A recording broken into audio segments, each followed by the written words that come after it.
بسم اللہ الرحمن الرحیم۔ ریپ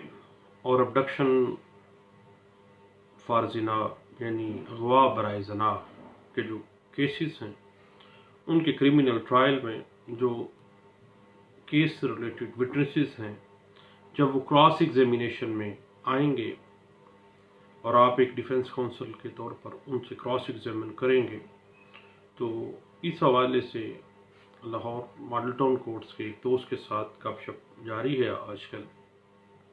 ان کی مہربانی ہے، وہ مجھے گاہے بگاہے فون کر کے مختلف باتیں شیئر کرتے رہتے ہیں۔ میں نے کہا کہ وہ باتیں ہم آپ سب دوستوں سے شیئر کرتے ہیں۔ جب بھی آپ نے سب سے پہلے کراس ایگزامن کرنا ہے تو اندراج FIR سے متعلقہ آپ نے جرا کا آغاز کرنا ہے کہ تھانے سے جائے وقوع کا فاصلہ کتنا تھا اور جائے وقوع سے تھانہ تک کتنی دیر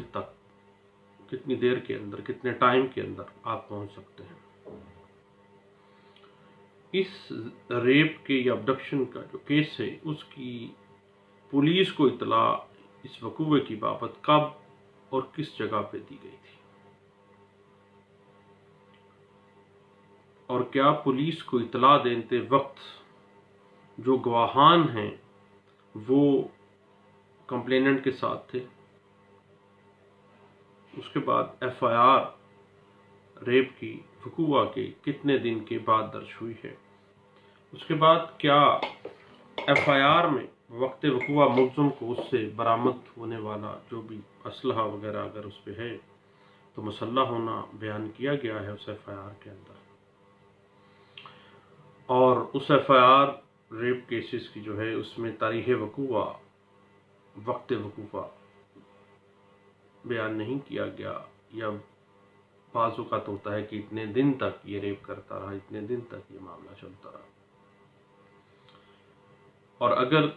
تاریخ اور وقت وقوع اس پہ مینشن نہیں ہے، وہ وقت ہی نہیں لکھا گیا جس وقت ریپ کیا گیا ہے، اس کو لازمی کراس ایگزامینیشن میں پٹ کر کے کراس میں صفحہ مثل پہ لے آئیے گا۔ اس کے بعد اگر کمپلیننٹ ہے تو کمپلیننٹ وقوع کا چشمدید گواہ تو نہیں ہے، یہ سوال پٹ کر کے اس کو صفحہ مثل پہ لے جائیے گا تاکہ آکولر وٹنسز کوئی نہ رہے، آپ ایک اچھے ڈیفنس کونسل ہیں۔ اس کے بعد آپ کمپلیننٹ سے پوچھ سکتے ہیں کہ آپ نے FIR کے لیے جو اپلیکیشن ہے وہ کسی محرر سے، کسی وکیل سے یا کسی کلرک سے، کسی ایکسپرٹ بندے سے لکھوائی ہے۔ اس کے بعد اگر ریپ بچے کے ساتھ کیس کا معاملہ ہے، نابالغ کے ساتھ زیادتی کی صورت ہے، تو پھر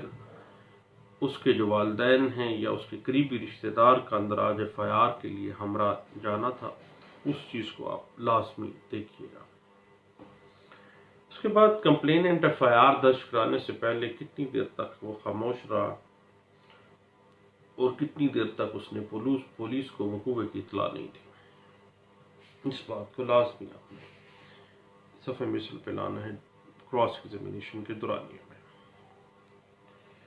اس کے بعد کیا مدعی نے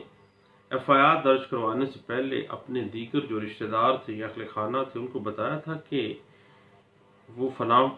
ملزم کے خلاف ریپ کی FIR کروانے جا رہا ہے، اس نے یہ ریپ کیا ہے؟ کیا اس نے اپنے اہل خانہ کو یا کسی کو بتایا تھا؟ اس سوال کو لازمی پٹ کر کے صفحہ مثل پہ لے آئیے گا۔ اس کے بعد مدعی سے یہ لازمی پوچھے گا کیا اس نے FIR درج کروانے سے پہلے جو گواہان اس نے رکھے ہیں ان کو بتایا تھا کہ فلاں ملزم کے خلاف آپ زنا کی FIR درج کروانے جا رہے ہیں؟ پولیس اطلاع وقوع ملنے کے بعد کتنی دیر بعد جائے وقوع پر پہنچی ہے؟ اس بات کو پٹ کیجیے گا۔ اور پھر جائے وقوع پر آنے کے بعد پولیس نے کمپلیننٹ اور ارد گرد کے لوگوں سے وقوع کے بارے میں کیا انویسٹیگیشن کی تھی؟ کیا کوئی انٹروگیشن ہوئی، کوئی انویسٹیگیشن، کوئی انکوائری وغیرہ کنڈکٹ کی گئی تھی؟ اس اس کے بعد اندراج مقدمہ کے جو ریپ کیسز میں گواہان ہیں ان کو سجیسٹ کیجیے گا کہ میں تجویز کرتا ہوں کہ پولیس نے اچھی طرح تفتیش کرنے کے بعد آپ کا مقدمہ درج کیا تھا، یعنی ایف آئی آر سے پہلے تفتیش مکمل کی تھی یا کوئی انکوائری کی تھی؟ آپ مجھ سے سمجھدار ہیں، یہ سوال کیوں پٹ کرنا ہے؟ کیونکہ ایف آئی آر سے پہلے کی گئی جو انکوائری ہے یا تفتیش ہے وہ اس چیز کی غمازی کرتی ہے کہ ایف آئی آر کو ڈس آنیسٹ امپروومنٹس کے ذریعے سیٹمنٹ کیا گیا ہے۔ اس کے بعد سجیسٹ کر دیجیے گا کہ میں تجویز کرتا ہوں کہ مدعی نے صلاح مشورے کے بعد جھوٹی ایف آئی آر درج کروائی ہے۔ اس کے بعد ایک بات ذہن میں رکھیے گا کہ مدعی اور جو گواہان ہیں استغاثہ کے، ان کے ملزم کے ساتھ سابقہ اگر کوئی رنجش ہے، سابقہ کوئی دشمنی ہے، سابقہ کوئی کھٹ پٹ ہے، تو اس سے متعلق لازمی کوشچن پٹ کر کے اس کو صفحہ مثل پہ لے آئیے گا، تاکہ یہ بات کھل کے سامنے آ جائے کہ کیا مستغیث اور گواہان استغاثہ جو ہیں ان کے اس ملزم کے ساتھ جس پہ وہ ریپ الج کر رہے ہیں کسی قسم کی کوئی سابقہ کھٹ پٹ، کوئی دشمنی، کوئی مقدمے بازی تھی۔ اس کے بعد مدعی اور گواہان کا جو سابقہ کردار ہے، مثلا کسی کیس میں ملزم ہونا، کسی کیس میں جیل جانا، کسی کیس میں سزا ہوئی ہے، یعنی ان کی کریکٹر ایزیزینیشن جو ہے آپ نے ایز اے ڈیفینس کونسل لازمی کرنی ہے کہ بھئی تم بھی اتنے پاک صاف نہیں ہو۔ ان کی کریڈیبلٹی کو ڈیمیج کرنے کے لیے یہ آپ کراس ایگزامینیشن کر رہے ہیں نا۔ اس کے بعد اگر آپ دیکھتے ہیں کہ گواہانی استغاثہ جائے وقوع کے پاس کے تو رہائشی نہیں ہے، وہ تو پاک وطن وقوع گجرانوالہ میں ہوا ہے اور گواہان پاک وطن سے ڈال لے گئے ہیں، تو اس حوالے سے آپ لازمی گواہان استغاثہ سے سوال پٹ کر کے ان کی ڈریسز، ان کی رہائش اور اس جگہ پہ آنے کے حوالے سے آپ لے آئیے گا، پتہ چل جائے گا کہ یہ جھوٹے ہیں، امپلانٹ کیے گئے ہیں۔ اس کے بعد جائے وقوع کے قریب جو رہائش پذیر وقت وقوع اگر کوئی موجود غیر جانبدار افراد تھے وہاں پہ، تو پھر ان کو بطور گواہ پیش کیوں نہیں کیا گیا؟ اس حوالے سے لازمی سوال کر کے کراس ایگزامینیشن میں اس کو صفحہ مثل پہ لے آئیے گا۔ اس کے بعد گواہان اور کمپلیننٹ آپس میں کس رشتے کے ساتھ جڑے ہوئے ہیں، کیا ان کی باہم رشتہ داری ہے یا ان کی آپس میں دوستی ہے، اس چیز کو آپ نے سوال میں پٹ کر کے لے کے آنا ہے تاکہ پتہ چل جائے کہ یہ آپس میں مل کے اس ملزم کے خلاف ریپ کیس بنائے جا رہے ہیں۔ اس کے بعد ایک اور ذہن میں رکھیے گا کہ ملزم اگر ایک سے زیادہ ملزم ہیں تو ملزمان کی باہم رشتہ داری کو ضرور ڈسکس کیجیے گا کراس میں۔ بعض اوقات دو بھائیوں پہ الج کیا گیا ہوتا ہے، تو لازمی بات ہے کہ بھائی کے سامنے یا بہن بھائی کے سامنے، یا ایک کیس میں پچھلے دنوں میں نے دیکھا کہ اس میں الج کیا گیا تھا کہ خامد نے اپنی بیوی کی موجودگی میں خاتون سے ریپ کیا تھا، کیس جھوٹا تھا، اس کی بیوی بیچاری کو بھی اس میں انوالو کیا گیا تھا، اور لاہور جسٹس سردار احمد نعیم صاحب کی کورٹ میں یہ کیس لگا تھا اور میں بھی ادھر موجود تھا، تو میں دیکھ کے حیران ہو گیا کہ یہ کیسے ممکن ہے کہ ایک بیوی کے سامنے ایک بچی کے ساتھ ایک بابا جو ہے وہ ریپ کر رہا تھا، لیکن بعد میں بات کھل گئی، پولیس انویسٹیگیشن میں بھی اور کراس ایگزامینیشن میں بھی یہ بات کھل گئی تھی کہ یہ ان کی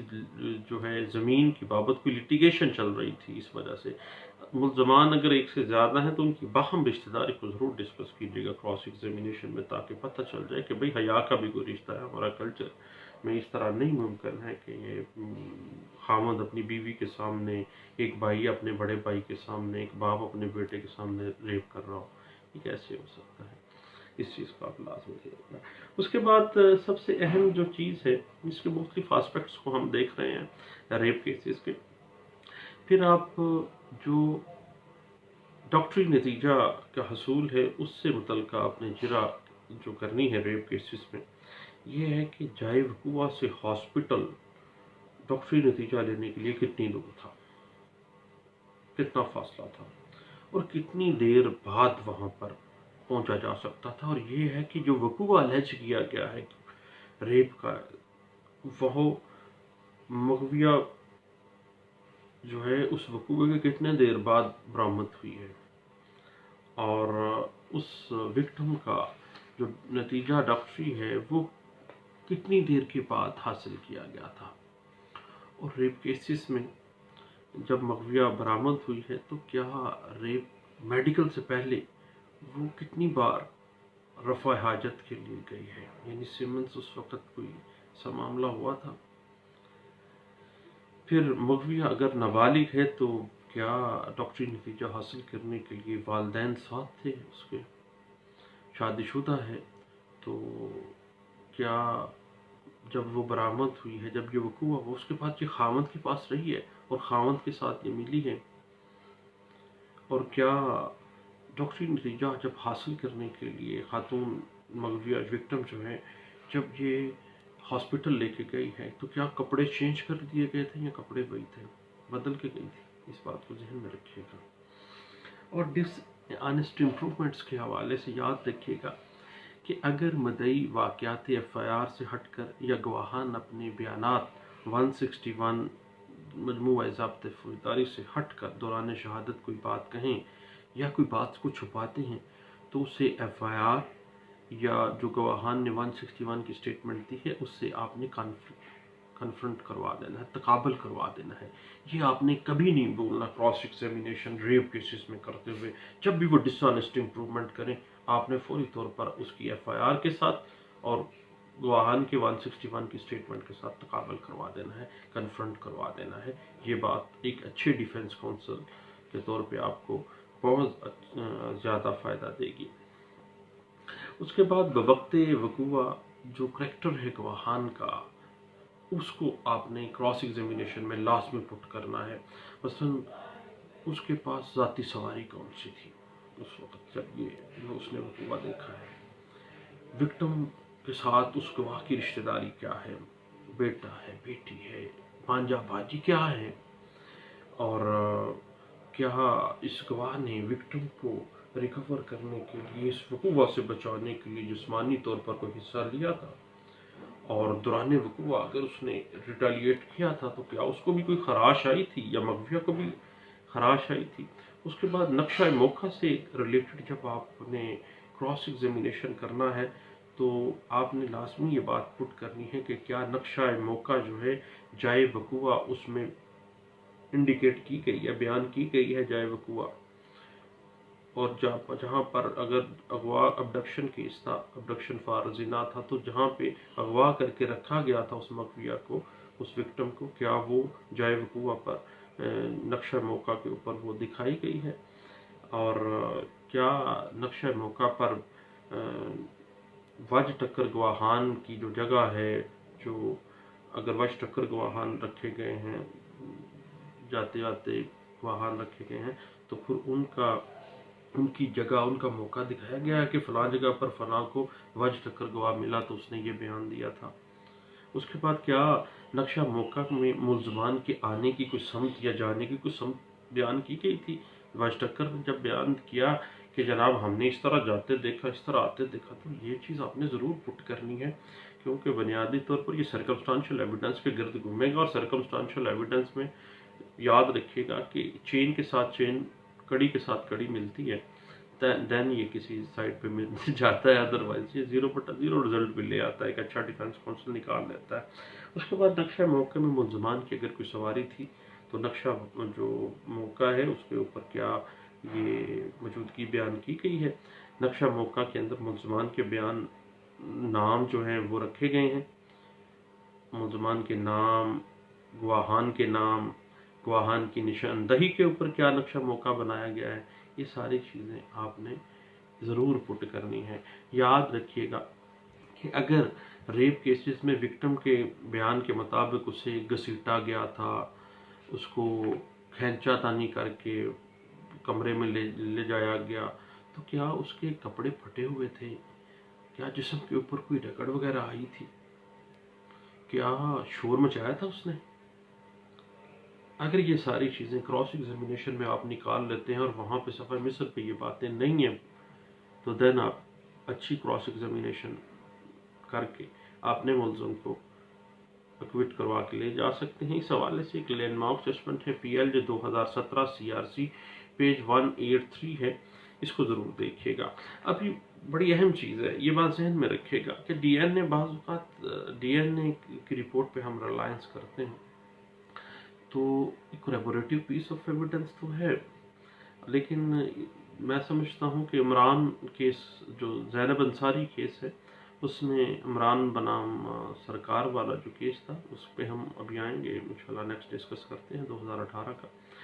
تو اس سے پہلے DNA کو ایز سچ ایک کولیبوریٹو پیس آف ایویڈنس کے طور پہ لیا جاتا تھا، لیکن اس کیس میں اس کو ایک سبسٹینٹیو پیس کے طور پر رکھ کے نا سزائے موت بھی دی گئی ہے۔ لیکن عام طور پہ ایسے ہوتا ہے کہ اگر DNA رپورٹ نیگیٹو ہونے کی صورت میں 376 کیس جو ہے، اگر یہ بات آ جاتی ہے کہ DNA تو نیگیٹو ہے اور آپ اس کو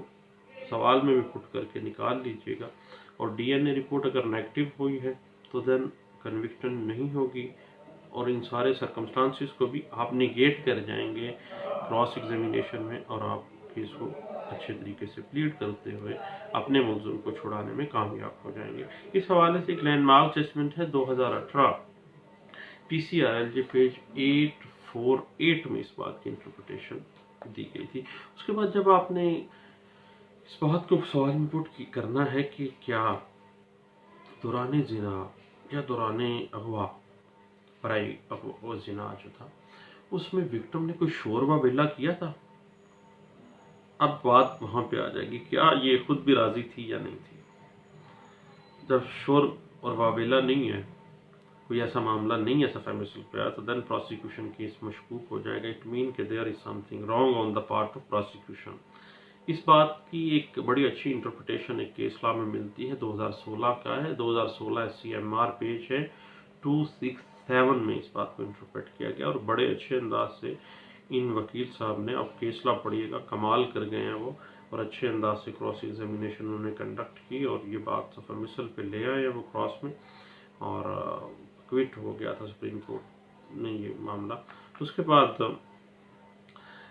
پولیس تفتیش کے مطابق بعض اوقات جو وکٹم ہے اس کو اغوا نہیں کیا گیا، بلکہ اس نے اپنی مرضی سے اپنے والدین کے گھر چھوڑا ہوتا ہے، اپنی مرضی سے ملزم سے اس نے زبانی نکاح کر لیا ہوتا ہے۔ اب 1950 میں یہ پہلا کیس تھا لاہور ہائی کورٹ میں کہ کیا نکاح خواں اور گواہان کی موجودگی کے بغیر بھی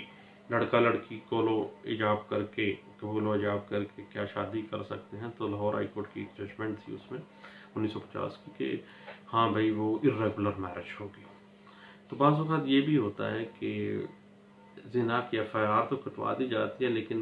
مغویہ کا بیان آ جاتا ہے پولیس انویسٹیگیشن میں، یہ بعض اوقات 164 میں بھی آ چکا ہوتا ہے کہ وہ اپنی مرضی سے گئی تھی، اپنی مرضی سے اس نے زبانی نکاح پڑھوایا، اور جناب پھر کیا ہوا؟ پھر زنا نہیں ہوا تھا، ریپ نہیں ہوا تھا، بلکہ اپنی مرضی سے اس نے ہم بستری کی تھی۔ تو پھر بھی اگر یہ سوال اگر آپ یہ کر جاتے ہیں تو آپ اچھے ڈیفینس کونسل ہیں، اور اس حوالے سے ایک لینڈ مارک ججمنٹ ہے 2015 والا لا پیج 2369 میں، آپ اس بات کو ضرور دیکھیے گا۔ اس کے بعد بعض اوقات ایسے ہوتا ہے کہ مغفیہ کو نہ تو یہ بات کراس میں آ جاتی ہے کہ اس کو مجبوراً اغوا نہیں کیا گیا، خود باغی ہے، اور اغوا کے بعد اس کو زنا کے لیے مجبور نہیں کیا گیا، دین 496 سے اپلائی نہیں ہوگی۔ یہ بات آپ نے کراس میں نکال لیں گے تو اچھے ڈیفینس کونسل ہیں،